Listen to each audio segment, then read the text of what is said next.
Mesdames, Messieurs, bienvenue à cette édition du journal Sorangou Radio Télévision que j'ai le grand plaisir de vous présenter en ce week-end qui d'ailleurs s'ouvre par cette information. Les exploitants artisanaux de la carrière Mushima fustigent la tracasserie qui sévit dans ces sites miniers occasionnée par certaines personnes qui se font passer pour des membres de la famille présidentielle. Suivez. À en croire ces exploitants artisanaux, depuis le début de l'an 2022 que ces derniers ne parviennent plus à exercer leurs activités minières dans la carrière Mushima suite à plusieurs facteurs. Depuis 2020, à 2022, on a soi-disant famille présidentielle. Depuis 2020, après que nous avons fait la découverture dans notre carrière, il y a deux personnes qui sont venues se présenter. L'un c'est Madame Kapinga Esther et l'autre c'est M. Chris Ngandou qui se font passer pour membres de la famille présidentielle en connivence avec l'armée qui ont chassé tous les trésors qui travaillent dans notre carrière.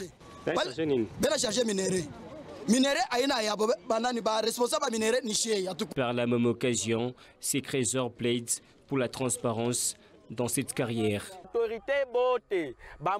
Que les autorités à tous les niveaux veillent sur ces situations. La dite famille présidentielle, est-ce réellement les chefs de l'État les connaissent?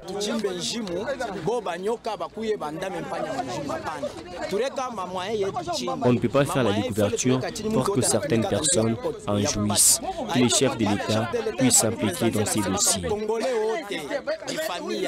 La carrière Mushima est située dans les groupements Mushima.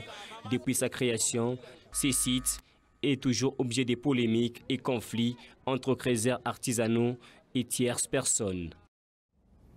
À la cité Moussonoï, les lampadaires d'éclairage public sont soit volés, soit détruits. C'est un constat effectué après quelques jours d'installation de ces dispositifs d'éclairage public. Elisha Kaonde.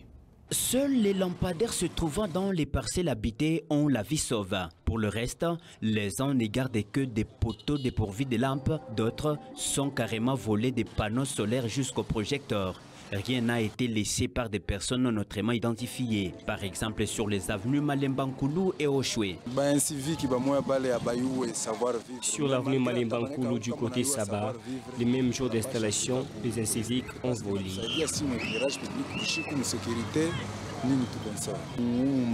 On les avait sollicités comme nous sommes soudeurs, qu'on puisse monter les phares de protection au-dessus pour empêcher les voleurs. Mais malheureusement, ils avaient refusé.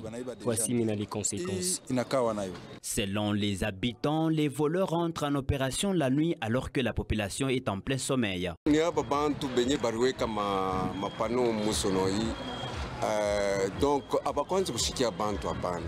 Prochainement, qu'ils installent ça dans des parcelles pour question de sécurité. L'éclairage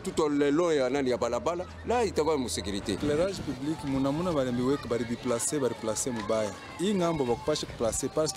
que les autorités ne s'y fatiguent pas parce que ça entre dans leurs attributions, qui viennent encore pour installer d'autres éclairages publics.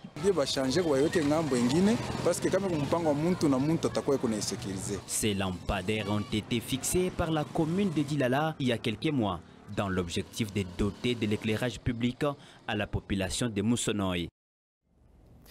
L'enseignant mérite mieux et le gouvernement devrait investir dans les éducateurs, pensent certains syndicalistes de la province du Lualaba à l'occasion de la journée nationale de l'enseignement célébrée le 30 avril de chaque année. Suivez. Considérée comme un métier noble, la profession d'enseignante en RDC n'est pas respectée malgré des services rendus à la nation tout entière. Le plus grand problème qui gêne notre éducation nationale, c'est uniquement le traitement des enseignants. Parce qu'on a des écoles publiques et on a des écoles privées. Les écoles publiques, là, on sait que peut-être le promoteur peut gérer la façon dont ces enseignants peuvent être convaincus et satisfaits. Mais dans l'enseignement public, il y a un problème avec notre gouvernement. Les enseignants sont impayés. Les enseignants sont mal payés, malgré les impayements, mais ils sont aussi mal payés. C'est-à-dire qu'une motivation doit suivre dans ce que nos enfants doivent avoir comme éducation. il n'y a pas de motivation pour nos enseignants, il n'y a pas d'éducation pour nos enfants. Selon Ricky Monababa, l'amélioration des conditions salariales de l'enseignant, une priorité dans le processus de rehausser les niveaux de l'éducation des enfants en République démocratique du Congo.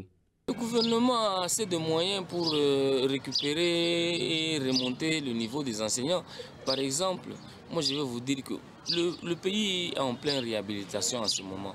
On est en train de refaire les routes, on est en train de refaire les bâtiments, on est en train de faire les bâtiments administratifs, tout ça. On a des problèmes, on sait, on est reconnaissant. Mais actuellement, le gouvernement doit prendre en charge les enseignants en faisant ceci.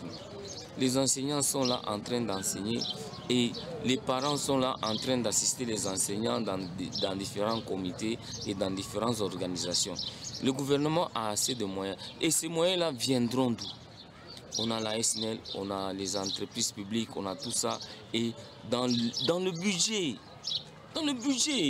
ce n'est pas nous qui avons organisé ce système-là de fonctionnement d'un pays.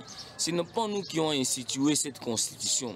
Dans le budget, il y a déjà un budget organisé pour les payes des enseignants.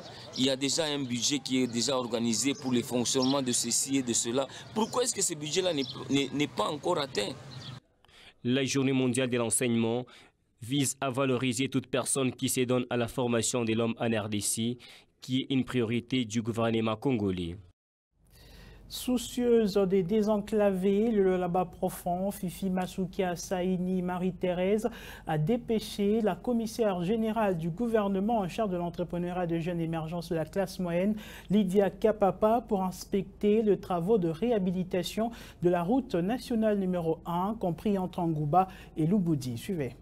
Les travaux de réhabilitation de la route nationale numéro 1 dans les tronçons Ngouba et Lubudi évoluent normalement et à pas de géant. Travaux financés par le gouvernement provincial que dirige Madame le gouverneur intérimaire Fifi Masuka Saini et exécutés par l'entreprise Roma. Pour se rendre compte de l'évolution des travaux, l'autorité provinciale a dépêché sur le terrain Madame le commissaire général en charge de l'entrepreneuriat, Lydia Kapapa. L'émissaire de Fifi Masuka Saini s'arrêtait pour suivre les explications du chef chantier et vérifier la qualité du ballast utilisé. Pour le chef de chantier, ces travaux consistent à stabiliser la route en terre battue avant d'y imprégner une couche de produit pour éviter la poussière. Satisfaite du déroulement des travaux, Lydia Kapapa a encouragé l'entreprise et a émis les vœux de l'autorité provinciale Fifi Masuka Saini de voir les travaux se terminer dans un bref délai. Un ouf de soulagement pour les usagers de cette route qui encourage l'exécutif provincial qui s'est impliqué personnellement pour désenclaver ce tronçon du Lualaba longtemps oublié.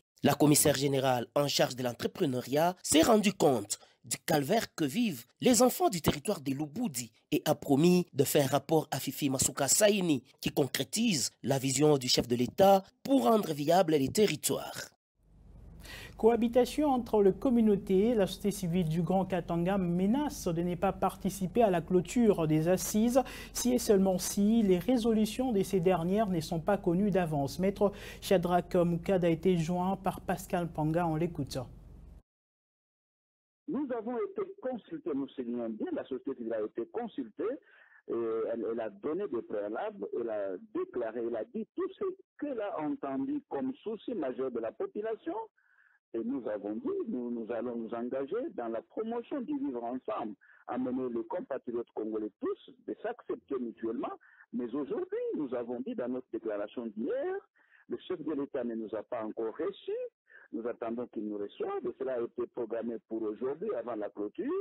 Mais si la société civile a dit au cas où les résolutions ne sont pas divulguées en avance et que ces résolutions ne sont pas aussi adoptées par une plénière de parties prenantes, il sera difficile que nous prenions part aux assises de clôture parce qu'on ne va pas cautionner ni sanctionner ce dont nous n'avons pas approuvé en amont. Ça, c'est notre position.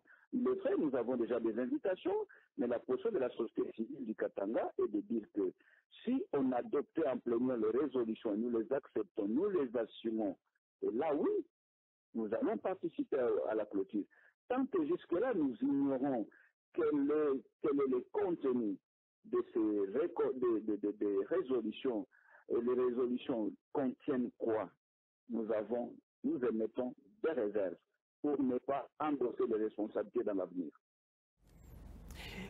Allons en politique, l'an 1 du gouvernement Sama Lukonde reste toujours d'actualité. Les avis sont partagés dans la province du Lualaba. Certaines personnes sont entre la satisfaction, d'autres dans la déception. Suivez. Pour certains, le bilan de l'an 1 du gouvernement Sama Lukonde reste équilibré. C'est un gouvernement qui a donné beaucoup parce que c'est un gouvernement qui prend le commande dans un moment de tumulte. Il y a eu quand même des avancées. D'une manière un peu générale, nous avons constaté que les choses sont en train de s'améliorer jour pour jour. C'est vrai qu'ils ne peuvent pas faire toutes choses le même jour, mais seulement que le patron de la primature doit faire en sorte que les termes guerriers, gouvernement de warriors, puissent retrouver sa place au vrai sens. Ils doivent se battre, ils doivent arracher le salut et même le bonheur du peuple. Le peuple s'attend au changement. D'autres par ailleurs estiment que jusque-là, le warrior est un échec cuisant, eu égard au social congolais. Sur 100%, selon moi, ce que j'ai constaté, il peut y avoir même 45%, ça c'est selon moi, parce que je n'ai pas vu de réalité. Il faut aussi donner ce que les peuples ont besoin. Je peux recommander au gouvernement de tout refaire et chercher les gens qui peuvent soutenir l'honneur du gouvernement. Le social du Congolais, la sécurité dans la partie est de la RDC, plusieurs défis restent à relever par le gouvernement Sama Lukonde investi depuis le 26 avril 2021. En remplacement du gouvernement Ilunga Ilunkamba. Poursuivant son séjour dans le Haut-Katanga, Fifi Masuka Saini, aux côtés de ses collègues du Haut-Katanga et Kasaï oriental, est allé accueillir la première dame Denise Nyakeru, qui est venue pour rejoindre son cher époux et président de la République. Suivez. Poursuivant son séjour de travail dans le cadre de la table ronde sur la paix et le vivre ensemble à Lubumbashi dans le Haut-Katanga, la gouverneure intérimaire du Lualaba a consacré sa journée de ce vendredi 29 avril 2022 aux côtés de son collègue du Haut-Katanga, Jacques Kiaboula Katwe, premièrement à l'accueil de la première dame de la RDC. Militants et cadres du Front des indépendants pour la démocratie chrétienne, FIDEC, et d'autres formations politiques étaient nombreux à l'aéroport pour ovationner Denise Nyakeru Tshisekedi. Après avoir salué les personnalités qui se sont rangées au pied de son avion, l'épouse du président de la République a serré dans ses bras Marie-Thérèse Masuka Saini. On pouvait lire sur le visage de Denise Nyakeru la joie de revoir la fille aînée de l'Union sacrée de la nation, celle qui met en œuvre de manière satisfaisante la vision de Félix Tshisekedi Tshilombo dans la province du Lualaba. La première dame de la RDC a ensuite eu un bref échange au salon présidentiel. Le cortège a pris par la suite la direction de l'avenue Kamagnola. Puis, dans l'après-midi, Marie-Thérèse Masuka Saini était encore à l'aéroport de Luano pour accompagner le couple Tshisekedi qui se rendait en Zambie. Avant de s'envoler, le président de la République a salué les autorités provinciales du Lualaba, du Haut-Katanga et du Kasaï oriental, tout en leur donnant des orientations au sujet de la table ronde sur la paix et le vivre ensemble. Selon des sources proches de la présidence, le chef de l'État va rentrer par Lubumbashi pour présider la clôture de la table ronde. Mesdames, Messieurs, c'est la fin de cette édition du journal de ce week-end. La suite de nos éditions, c'est avec Pascal Lampanga et Ben Moulande. Et moi, je vous retrouve très prochainement. À très bientôt.